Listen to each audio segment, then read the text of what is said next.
Hello students and welcome back to Roshan engineering hub. आज की video में हम स्टार्ट करेंगे ट्रिपल इंटीग्रल्स। हमें पता है कि मल्टीपल इंटीग्रल्स क्या होते हैं, उसके दो टाइप्स होते हैं। फर्स्ट टाइप होता है डबल इंटीग्रल और सेकंड टाइप होता है ट्रिपल इंटीग्रल। अब डबल इंटीग्रल क्या होता है, उसके सारे कंसेप्ट्स को हम ऑलरेडी हमारी वीडियोस में कवर कर चुके हैं। अब आज से हम नए टॉपिक को स्टार्ट करेंगे या नए टाइप ऑफ मल्टीपल इंटीग्रल्स को स्टार्ट करेंगे जो कि है ट्रिपल इंटीग्रल। तो चलिए स्टार्ट करते हैं। हमें पता है हमारे पास में थ्री टाइप्स ऑफ इंटीग्रल्स होते हैं। एक होता है हमारे पास में ये, एक होता है ये हमारे पास क्या होता है सिंगल इंटीग्रल,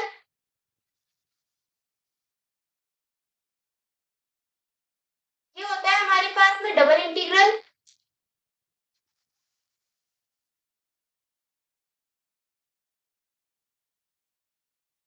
और ये होता है हमारे पास में ट्रिपल इंटीग्रल। ठीक है,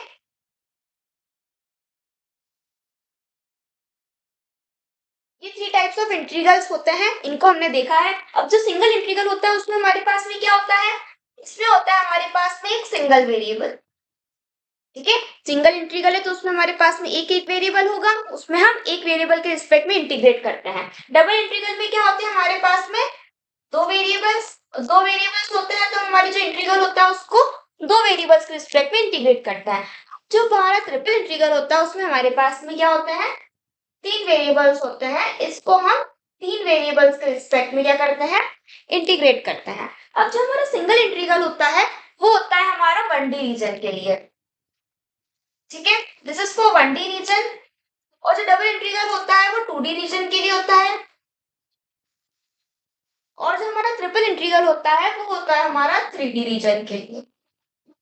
ठीक है, ये सब चीजें हमने मल्टीपल इंटीग्रल का जो बेसिक सीखा था तब भी हमने इसको स्टडी करा था। अब जो हमारा सिंगल इंटीग्रल होता है वो बेसिकली क्या फाइंड करता है, वो फाइंड करता है लेंथ को। ठीक है, सिंगल इंटीग्रल जो होता है वो बेसिकली हमारा जो कर्व होता है उसकी लेंथ को फाइंड करता है। डबल इंटीग्रल में हम क्या फाइंड करते हैं, डबल इंटीग्रल के लिए जो हमारी एप्लीकेशन होती है वो होती है मेनली एरिया के लिए। ठीक है, डबल इंटीग्रल की हेल्प से हम एरिया फाइंड करते हैं। अब जो ट्रिपल इंटीग्रल होता है उससे हम क्या फाइंड करते हैं, वॉल्यूम को। तो जो हमारा ट्रिपल इंटीग्रल की एप्लीकेशन होती है वो किस चीज के लिए होती है, वॉल्यूम के लिए होती है। ठीक है, क्लियर इतना, इसको नोट डाउन कर लो, स्क्रीनशॉट ले लो, फिर हम आगे बढ़ते हैं।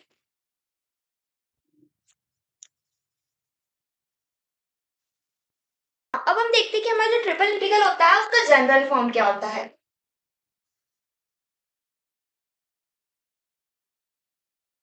ट्रिपल इंटीग्रल के लिए जो जनरल फॉर्म होता है वो क्या होता है,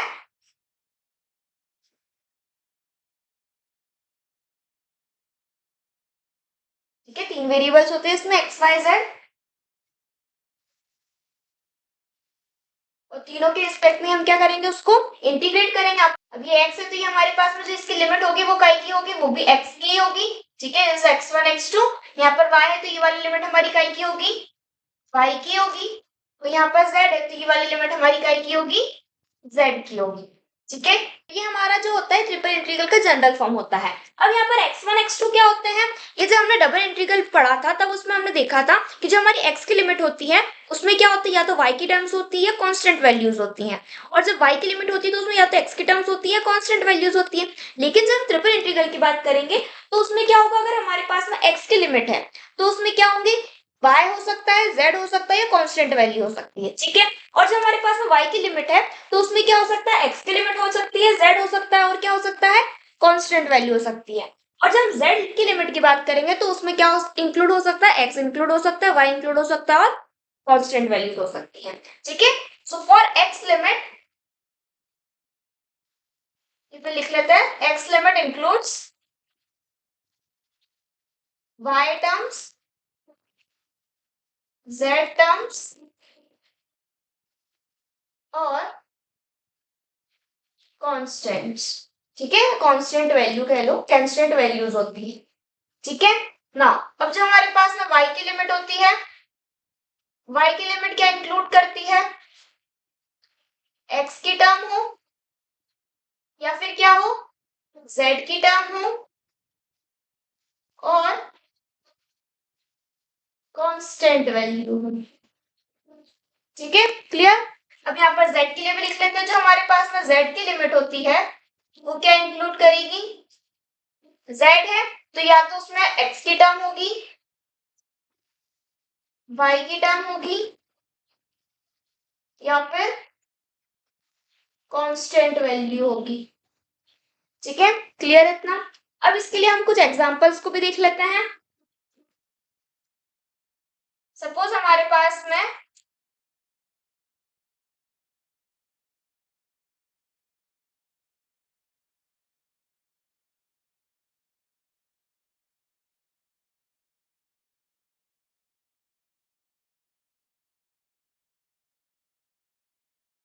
ठीक है ना, ये हमारे पास में एक एग्जांपल है।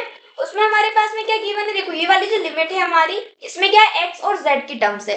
अब जब हमारे पास में x और z की टर्म्स होती हैं तो वो हमारे पास में काय की लिमिट होती है, y की लिमिट है। x और z है मींस ये हमारे पास में काय की लिमिट हुई, ये हमारे पास में हुई y की लिमिट। ठीक है नाउ अब उसके बाद में सेकंड यहाँ पर क्या है, 0 से z है। अब z हमारे पास में कहीं में आता है, या तो वो हमारे पास में x की लिमिट होगी या हमारे पास में y की लिमिट होगी। अब यहाँ पर हमारे पास में y की लिमिट तो ऑलरेडी आ चुकी है, तो ये हमारे पास में काय की लिमिट होगी, ये हमारे पास में होगी x की लिमिट। ठीक है, यहाँ पर हमारे पास में क्या बचा z, तो ये हमारे पास में z की लिमिट होगी। तो हमारे पास में यहाँ पर पहले क्या आ रहा है y, तो हम इसको किसके रिस्पेक्ट में पहले इंटीग्रेट करेंगे, y के रिस्पेक्ट में। तो यहाँ का जो ऑर्डर होगा वो चेंज हो जाएगा, पहले वो होगा dy, फिर होगा dx और फिर होगा dz। ठीक है, क्लियर इतना। एक और एग्जांपल देखते हैं।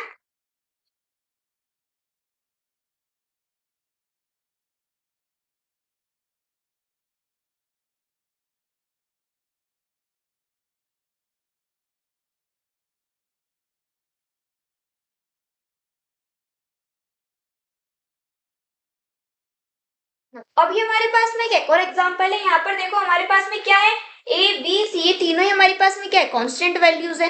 अब जब हमारे पास में अगर ऐसा आता है कि जब हमारी जो तीनों लिमिट्स है वो क्या है, कांस्टेंट है, तो जो हमारे पास में यहाँ पर ऑर्डर गिवन होता है उसी के अकॉर्डिंग यहाँ पर जो हमारी लिमिट्स होती है उनको ले लेते हैं। जैसे यहाँ पर क्या है, x है तो ये वाली लिमिट हमारी x की होगी, यहाँ पर y है तो ये वाली लिमिट हमारी y की होगी, यहाँ पर z है तो ये वाली लिमिट हमारी काय की होगी, z की होगी। ठीक है, क्लियर इतना। क्या तो जो हमारे पास में अगर कांस्टेंट लिमिट्स होती हैं तो जो भी हमारे पास में यहाँ पर ऑर्डर होता है उसके अकॉर्डिंग हम हमारी लिमिट्स को सिलेक्ट कर लेते हैं। यहाँ पर हमारे पास में x y z की अगर टर्म्स में अगर लिमिट हो तो उसको हम कैसे चेक करते हैं वो भी हमने यहाँ पर सीख लिया। आप इसको नोट डाउन कर लो। चलिए अब हमारे कंसेप्ट को ज्यादा अच्छे से समझने के लिए एग्जांपल्स को सॉल्व करते हैं। Evaluate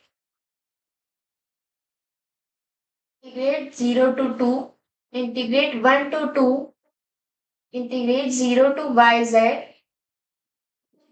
xyz, dx, dy and dz।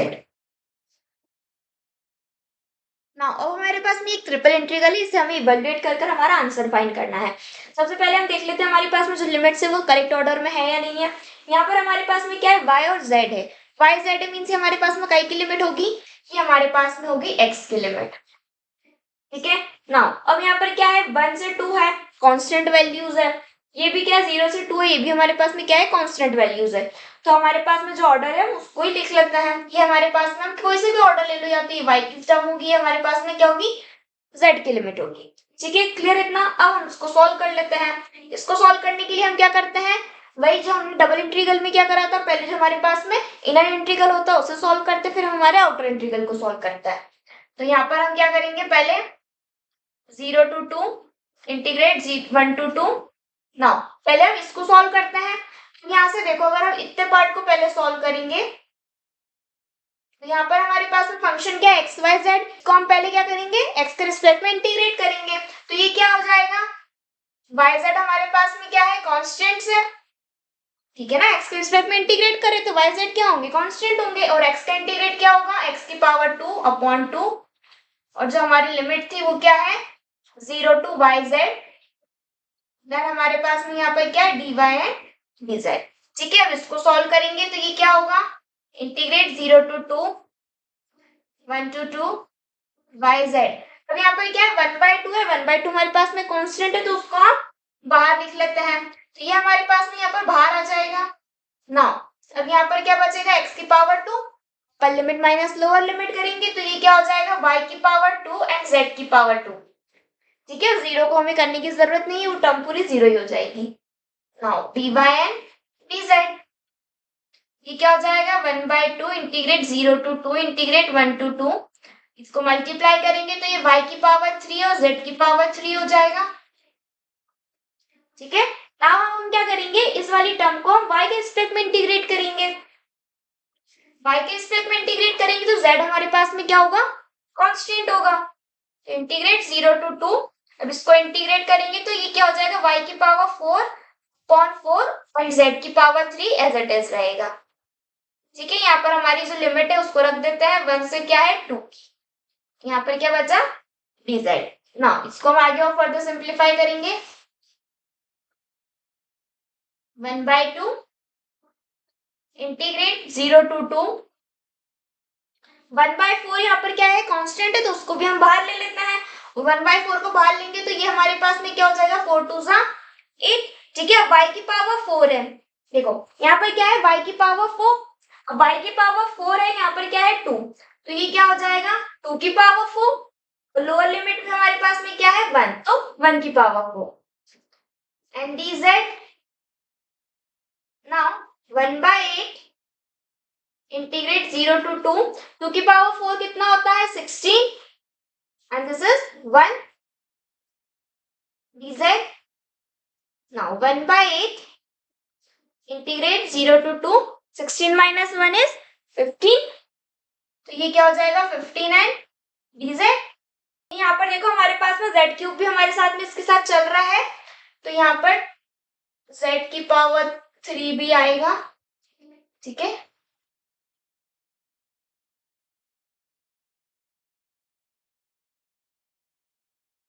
ठीक है, इसको हमने माइनस कर तो हमारे पास में 15 आ गया, 15 भी हमारे पास में कांस्टेंट वैल्यू है, इसको भी हम बाहर ले लेते हैं, तो 15/8 देन अब z की पावर 3 बचा, इसको हम z के रिस्पेक्ट में इंटीग्रेट करेंगे तो ये क्या हो जाएगा z की power 4/4, 0 and 2। Now 1/4 again constant है, इसको बाहर लेंगे तो ये क्या हो जाएगा 15/8 4 is 32। नाउ 2 की पावर 4 माइनस 0 की पावर 4, 15/32, 2 की पावर 4 is 16 माइनस 0, 15/32, यहाँ पर हमारे पास क्या बचा 16, ये 1 2 एंड दिस इज 1, यहाँ पर क्या बचेगा हमारे पास में 15/2। तो जो हमारा फाइनल आंसर आ रहा है वो क्या आ रहा है 15/2। तो जब हमने इसको इंटीग्रेट करा तो हमारा आंसर क्या आ रहा है 15/2। ठीक है, इजी है, सिंपल है, इसको नोट डाउन कर लो।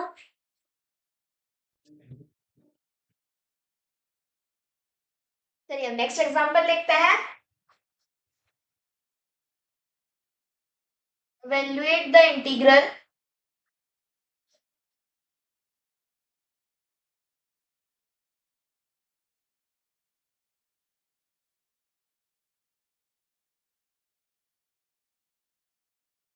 for the region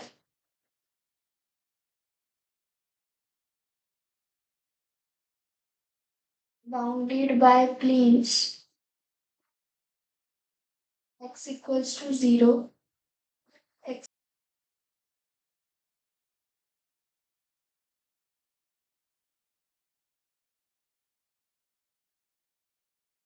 now see. अब नेक्स्ट हमारे पास में यहाँ पर क्वेश्चन है, हमें क्या करना है इवेलुएट करना है इस इंटीग्रल को। यहाँ पर हमारे पास में v क्या रिप्रेजेंट कर रहा है, वॉल्यूम रिप्रेजेंट कर रहा है।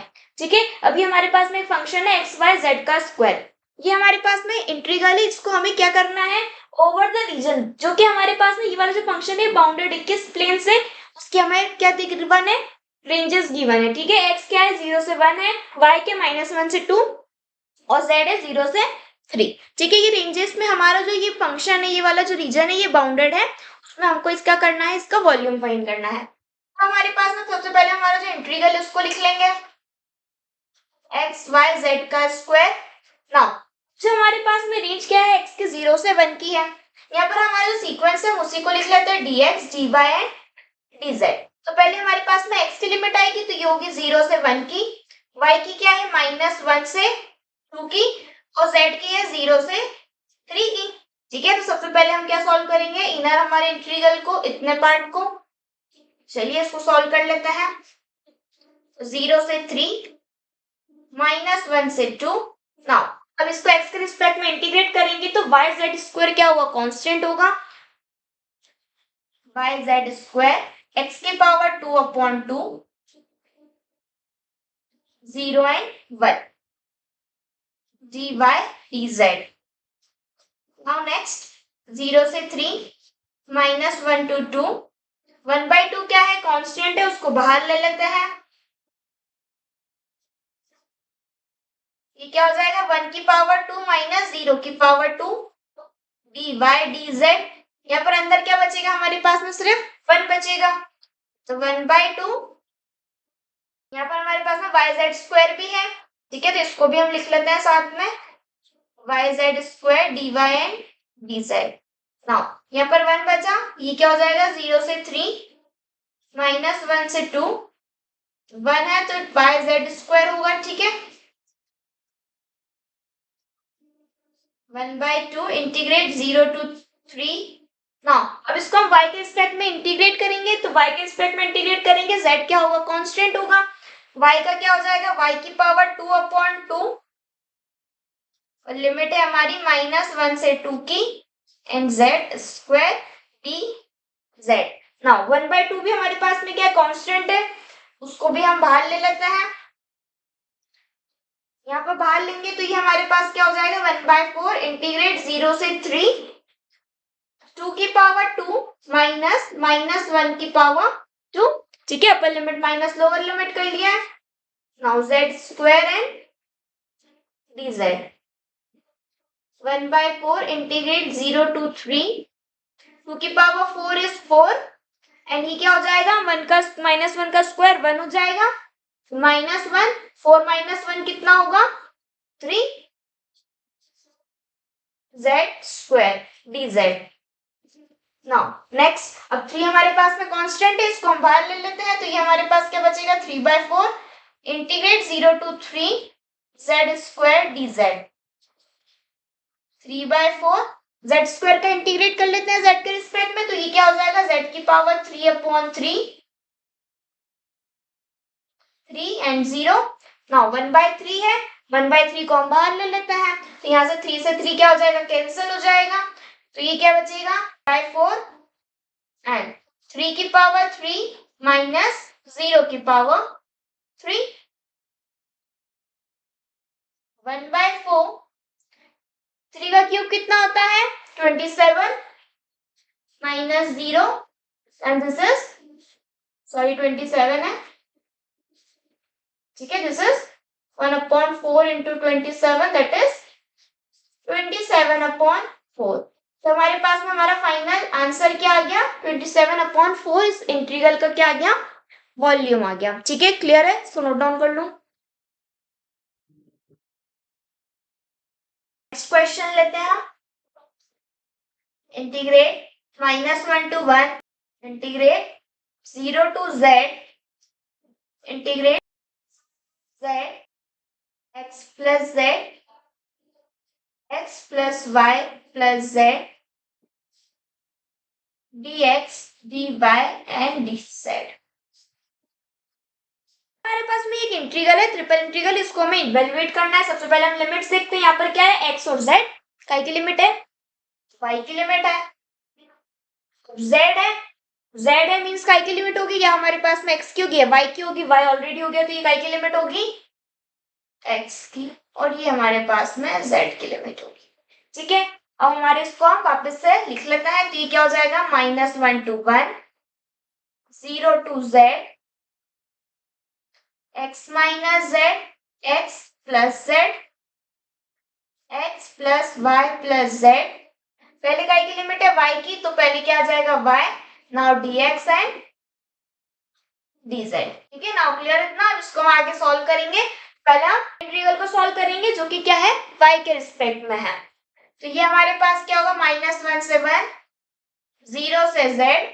नाउ अब इसको हम सॉल्व करेंगे, क्या है यहाँ पर dy है, तो y के रिस्पेक्ट में जब इसको इंटीग्रेट करेंगे तो ये क्या हो जाएगा, xy प्लस y की पावर 2/2 प्लस जेड एक्स, ठीक है, यही होगा ना, क्योंकि यहाँ पर क्या है, एक्स है, y के रिस्पेक्ट में इंटीग्रेट कर रहे हैं तो x क्या होगा, कांस्टेंट होगा, x को बाहर लेंगे तो 1 का इंटीग्रेशन क्या होगा, y, तो ये एक्स वाई, और यहाँ पर क्या हो जाएगा, ये जेड वाई होगा, ठीक है, क्लियर इतना, ये dx है dz, और जो हमारी रेंज है उसको लिख लेते हैं x माइनस जेड से x प्लस जेड।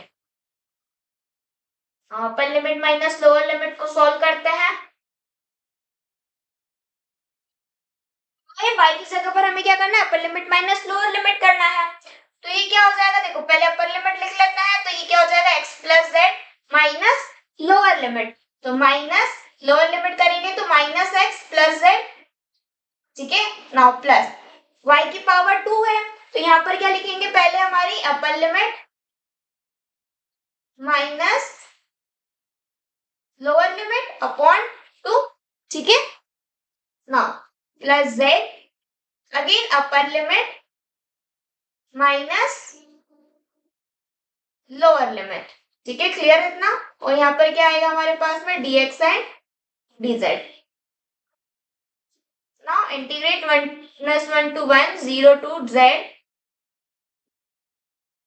अब यहाँ से देखो ये हमारे पास में क्या होगा, x x कैंसिल हो जाएगा, यहाँ पर भी हमारे पास में x x कैंसिल हो रहा है, अब यहाँ पर देखो ये क्या है, z प्लस z है तो क्या हो जाएगा 2z, और यहाँ पर x है मल्टीप्लाई करेंगे तो ये क्या हो जाएगा 2xz, ठीक है, नाउ तो यहाँ पर देखो ये क्या है 1/2, नाउ यहाँ पर देखो तो ये a square minus B square की आइडेंटिटी लग रही है, उसको सॉल्व करेंगे तो क्या होता है a प्लस बी और a माइनस बी, ठीक है, उसको हम एक काम करते हैं अलग से सॉल्व कर लेते हैं, तो ये क्या हो जाएगा, देखो a प्लस बी और a माइनस बी,